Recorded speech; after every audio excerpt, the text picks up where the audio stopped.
dati para ang mga tayo eh. Sa'yo lang yan, kung may susuporta sa'yo o wala. Basta tuloy mo lang yung ano mo. Hindi yung susuporta, nandiyan lang yung lagi. At hindi natin pwede na kahit wala tayong suporta, hindi natin itutuloy yung pangarap natin. Tuloy mo lang yun kasi pagdating ng panahon, eh, pag ikaw na yung nandyan, yung mga tao na hindi susuporta sa'yo, tinikit na yan. Yan. Wag yung ano yun sa sarili nyo na walang sumusuporta. Kahit walang sumusuporta, tuloy lang kasi sarili nyo yan.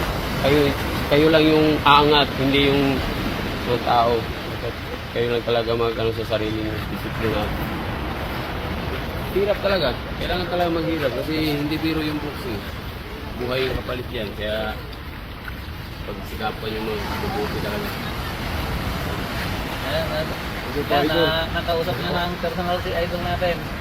Kahit sa training, pwede kayong mamatay. Kahit sa training lang. Yan po, Sampabian Boxing Team. Kahit sa training lang, pwede kayong maano. Kaya... Coach, pangalan mo coach? Rolando Soriano po, ng Biagtan Muay Thai Unboxing Gym. Soriano Gym po. Paki-explain mo nga kung ano yung Sampabian Boxing Team at ilang mga amateurs. Ang Sampabian Boxing Team po. General Labajo! General Labajo. And he's about out from the red corner with a official weight of 113.5 pounds with official record of 8 win and 7 win coming by way of knockout with no loss. Perfect 8-0 record. He is the current WBO Youth Flyweight Champion from the Big Yellow Boxing Gym, Orlando Sino. And now, our referee, Mitchell Ramon. And this is for the Viscuba Flyweight Championship.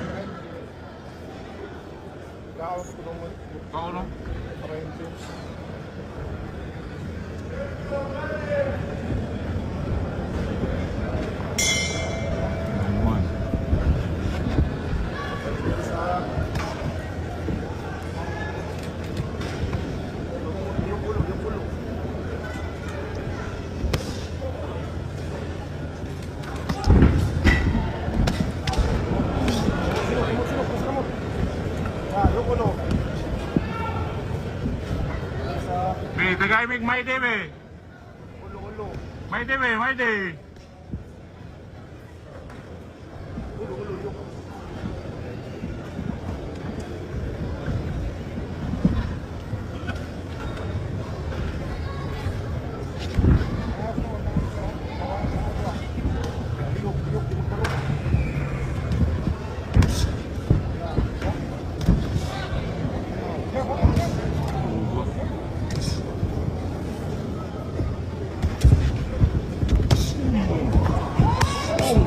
Grabe.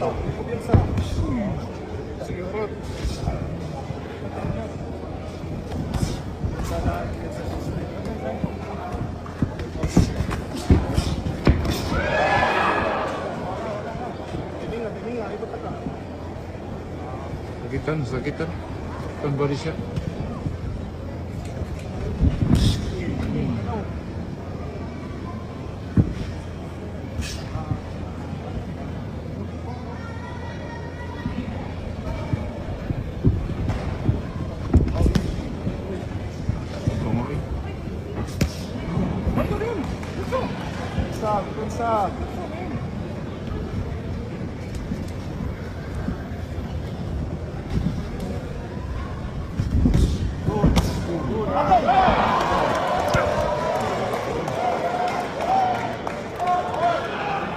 Body shot.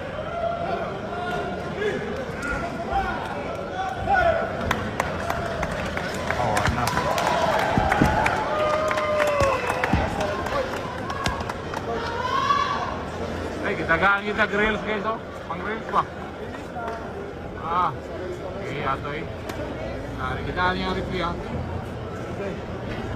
Grabe, 0. 0 Ichiro. Bro. Ichiro, bro. Ichiro.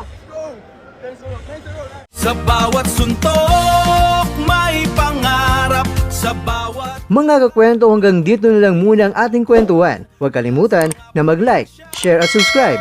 Ako po si Mr. Kwento. Ito ang mga kwentong maaring hindi pa nakwento sa inyo. tayo ng boses ang hindi pa napapansin ng mundo. Samahan niyo akong busisiin ang bawat kwento at bawat sakripisyo ng mga mandirigmang mga Pilipino.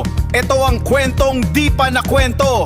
Pilipinas para sa mundo. Pilipinas para sa mundo.